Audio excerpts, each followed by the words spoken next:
Over the past few months, I've been covering a lot of curly hair basics here on my channel. Things like porosity, humidity, hard water, and how different environments affect your curls. But today, I want to pull all of those pieces together into a simple framework you can actually use to build your routine. One thing I wish I had when I first started my natural hair journey was something that told me when to do what, how often, and when my routine actually needed to change. If I had that mindset sooner, I probably wouldn't have spent so much money buying products that only got used once or twice. So in this video, I want to break down the curly hair routine framework I use throughout the year. Think of this less as a routine and more as a roadmap. The products you use may change from season to season, but the overall structure of your routine usually stays pretty similar. Having a framework makes it easier to know what to adjust and when. And to make this easier to follow visually, I'm also creating Pinterest guides and seasonal resources you can save to reference later on. Before getting into the specific products or techniques, it helps to stop thinking about curly hair routines as just your wash day. Instead, think about your routine in layers. There's your weekly routine, your monthly maintenance, and your seasonal adjustments. For example, during the week, you might focus on washing, styling, refreshing, or protecting your hair. Then, as the month goes by, you'll decide which of those weekly wash days need things like clarifying, deep conditioning, protein treatments, or steaming based on what your hair needs. And having that monthly structure already in place is what makes it easier to adjust your routine throughout the year. In my seasonal curly hair series, I've gone into more detail about why curly hair routines can't really be a one-size-fits-all. If you're new here, I'll link that playlist below. But the short version is, what your hair needs in July may not be the same thing it needs in January. And if you're not making adjustments, it can start to feel like your routine suddenly stopped working. And that can also look different depending on whether you're fully natural, transitioning, or someone who wears their hair straight most of the time. So let's start with your base routine, meaning the things you're doing most consistently throughout the month. This is your foundation, your regular cleansing, conditioning, styling, and maintenance. And while some products may change, the goal stays the same, keeping your scalp clean, the hair hydrated, and the curls manageable. The structure of your wash day usually starts with either cleansing or preparing the hair before cleansing. Before shampooing, some people may benefit from pre-pooing first. This can be especially helpful for people whose hair tangles easily, feels dry after shampooing, loses moisture quickly, or has been exposed to chlorine, heat, or colder weather. It can also be helpful for longer, denser, or higher porosity hair. To do this, you can apply a light conditioner, oil, or a product specifically labeled as a pre-poo before washing to help reduce friction and moisture loss during wash day.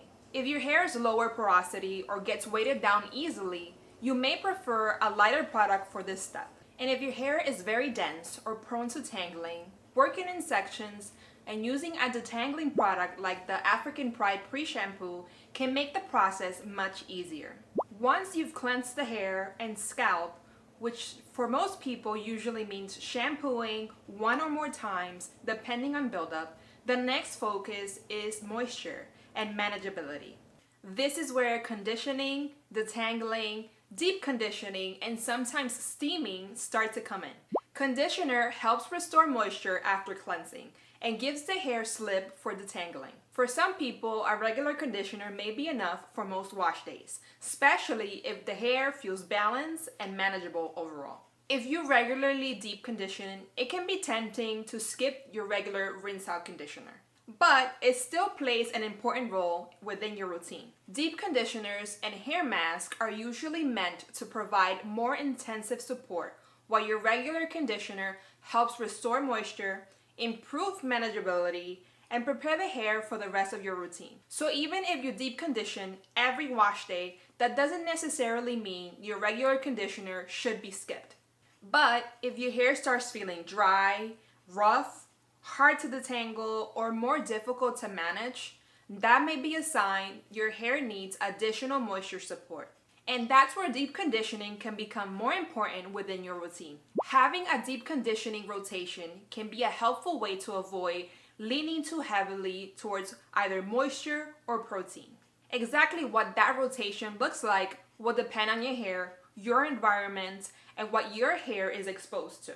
For example, because I live in a hard water area, I start the month with a hard water shampoo. Since that works similar to a clarifier, I usually follow it with a moisture-focused deep conditioner. Using a protein treatment immediately afterwards can sometimes leave my hair feeling too stripped. Then, later in the month, when I rotate back to my regular shampoo, I may choose a different wash day for a protein-focused deep conditioner instead. That way, I'm not doing the exact same treatment every wash day. I'm adjusting based on what my hair needs at that point in the month. As the seasons change and my hair's needs change, I make the necessary updates to my product rotation, but the overall idea stays the same. Steaming can also be helpful during this part of the routine, especially when deep conditioning. It can help the hair absorb moisture more effectively and make the hair feel softer and easier to manage. Personally, I find steaming most helpful during the colder months because the air tends to be drier, which tends to make it harder for my hair to maintain moisture. Steaming doesn't always have to mean using a large hooded steamer. In my handout wash day video, I showed how I use a handheld steamer during my pre-poo step to help soften and detangle my hair before washing. I also compared it to a traditional hair steamer in a blog post, because over time, I found myself reaching for the handheld option more often. Once the hair has been cleansed and moisturized, the next step is styling and hold. Application methods and product choices can vary throughout the year. For example, you may find yourself making different adjustments during summer, winter, rainy weather, or pool season. I go into much more detail about those adjustments in my seasonal routine videos, which I'll link below. But the overall idea stays pretty similar. For most people, that means starting with a leave-in conditioner as your base.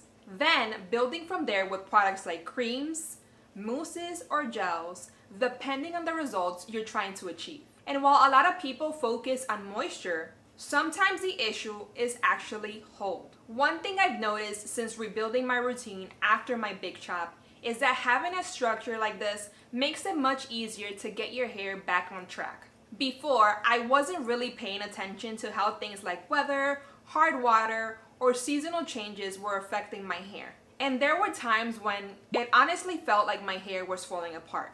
Having a framework gave me a place to start. Instead of feeling frustrated, I could look at my routine, figure out what needed adjusting, and make changes with a purpose.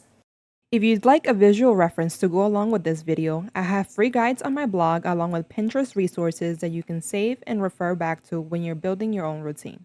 I'll have everything linked below.